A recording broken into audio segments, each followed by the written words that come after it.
Hi YouTube friends, Happy New Year. Can you believe that we're in 2022? I'm so excited. I've been waiting for the new year to start. I was ready for the new energy and now we're here. It is not only a new year, but we have a new Bachelor. We have a new Bachelor host and not new, but we're back in the Bachelor mansion. And I guess that's new because for quite a few seasons now, we haven't been. Um, so, I'm Trish, and welcome to my little corner of the internet, where today I'm going to be recapping, reviewing, commenting on the most recent episode of The Bachelor, Clayton season. We're here. It's starting. We had 1 week off between Michelle and Clayton's season, but yeah, we're back at the Bachelor Mansion. I don't know. A lot of people I feel are super excited to be back in that energy. I would say that I felt meh about it. I guess there is a certain bit of nostalgia or comfort just because of recognition. We had that whole paved walkway that's watered down with the limo entrances. So yeah, sure, but it's whatever. Jesse Palmer as the new host.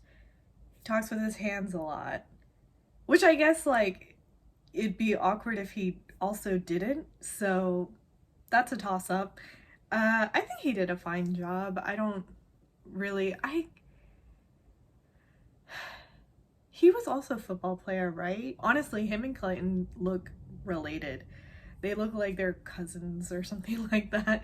So that's also really interesting. You just see The Bachelor coming full circle. You have a lead that also, I don't think Clayton is currently. I think he used to be an NFL player, and then there's Jesse Palmer. So it's just like, anyway, moving on. Week one, first night, meeting all the ladies. It was an interesting episode. I think that there were parts of it that I liked, parts of it that I felt weirded out. Not weirded out, but sort of, why is this happening? Decisions were made that did not make sense to me, but decisions were made. And yeah, let's just sort of get into the episode. I think the episode had opened up sort of vlog style with Clayton giving the news to his mom that he was a new Bachelor. And at first I was like, oh, come on, she's not actually, surprised. This isn't actually vlog style, because there was a camera within the house behind her. But then we saw that I think it was maybe his dad holding another video, like just phone sort of thing. So I was like, oh, maybe this is actually a surprise for mom, and she was really excited, and that's really cute to see. We already see shades of Clayton, sort of a little bit of the self-deprecation sort of humor, which is always admirable. I don't know why that's the case, but we tend to, or at least I do, I tend to really enjoy being in the company of people that have a slight self-deprecating humor, or just a very like down-to-earth sort of energy. And I feel like Clayton does have that, which is nice. I will say that in watching this first episode, yeah, he's winning me over a little bit. He's definitely kind and sweet and verging on overly nice, as as Claire sort of didn't like. He definitely has that side of things, but I also feel that he's present and he listens, and also has a little bit of, that, I don't know what type of humor to call it, because it's not, he doesn't just do self-deprecating, it's just he has moments of that. He also has a slight don't think I would call it goofy either. I have no idea. I'll think on that and let you know next time. But yeah, so he announces to his mom. He even sort of makes a comment about how he had 8 minutes of screen time, but he got the Bachelor slot. That was funny.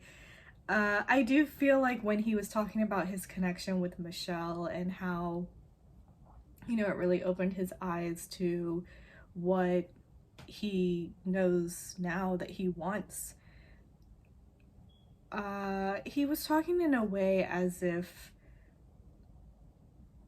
Michelle was that, and so I guess his heart was broken from that connection not being reciprocated, but I don't think that that's the case. I feel that Michelle was more so the vessel to sort of present this possibility of what life could be, and he liked what he saw, and it sort of opened his eyes to, yeah, I want to find a wife. I want to grow a family and just build a life with somebody, which is, it's sweet.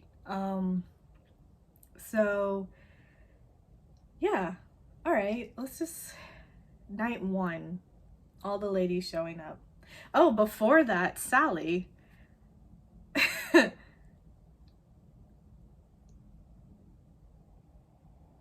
Sally, okay, as I was watching it and we're getting to know little bits and pieces, because at first she pops up on the screen and I think her thing had said previously engaged, and I was like, okay, why is that the title for her?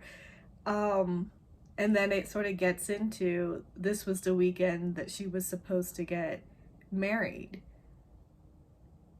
And I was just like, today, like the first day that you're supposed to meet the Bachelor was supposed to be your wedding. What are you doing here?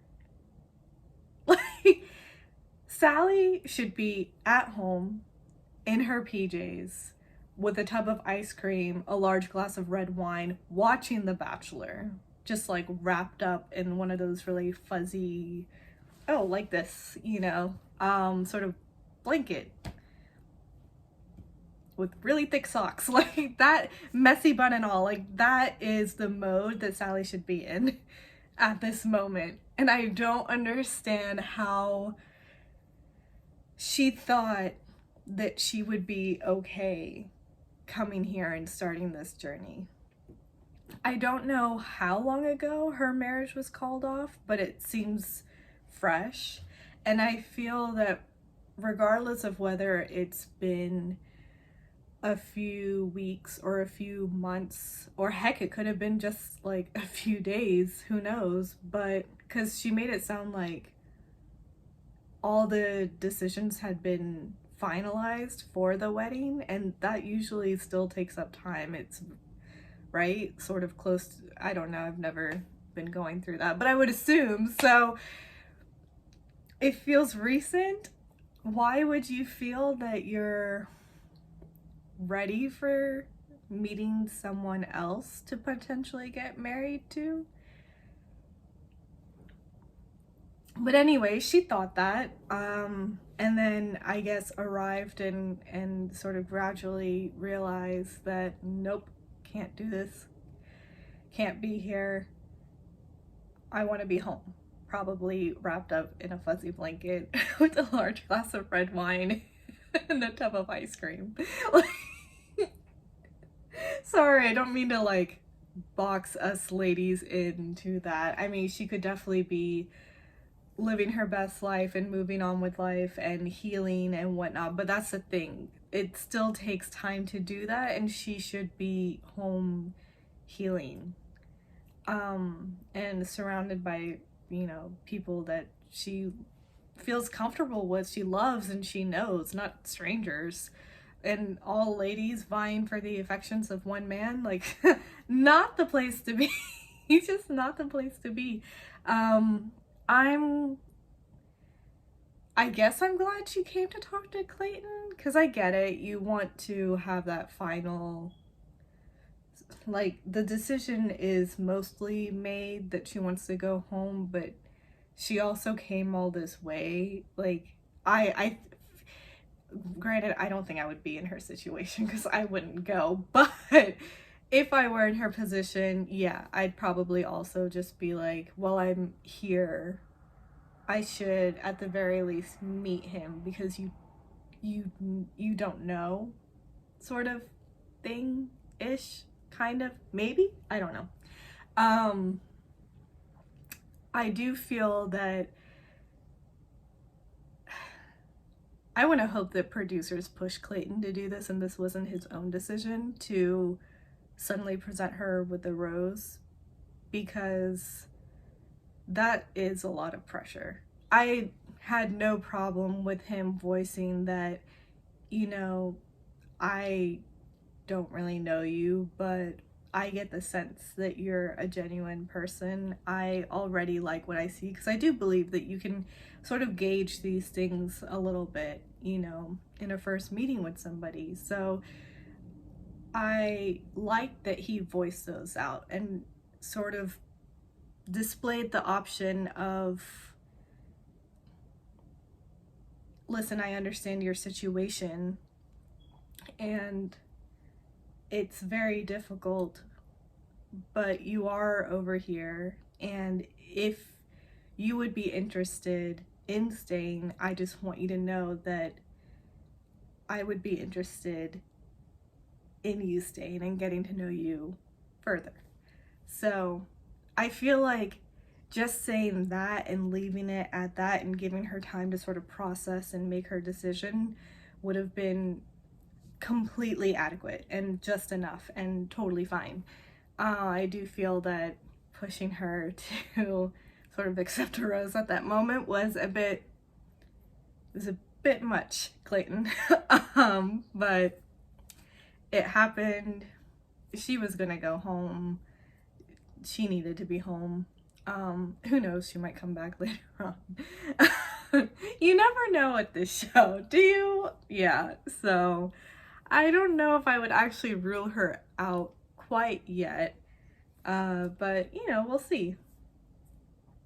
Okay, so he does start his night one. All the ladies are coming out. First one out of the limo is Gabby, 30 years old. She's an ICU nurse, right? No, Sarah. I'm looking in the wrong place. Yeah, Sarah was the first one out, 23 years old, a wealth management advisor. She's very young to, to be a wealth management advisor, but who knows, maybe that's how that, you know, career field goes. I'm in the arts, I'm a graphic designer, so what do I know? But yeah, her meeting was sort of sweet. She had brought the pins, the tiger pins. I didn't understand, did they both go to Clemson University, or are they both from that state, or there was something about tigers. Anyway, still, I think the gesture was really cute and just homey, I suppose. But you know, then you just get a slew of other girls. They had a lot of those hometown packages, I feel. And I just feel like we sort of just got one after another, and I was like, goodness, are they gonna do all the ladies? Like, when is this gonna end? Because we got, let's see, 1, 2, 3, 4, 5, 6, 7, 8, 9, 10? Yeah. I think there were 10 sort of highlighted packages. So yeah, that's a lot. Anyway, moving on. Any standouts over there? For the most part, it was sort of meh. And then they did that thing with the little truck, the little toy truck and the big toy truck, sort of echoing Michelle's season with the fire trucks. That was whatever. Oh, the girl that came out and said that I've been called a cougar, she's 33 years old.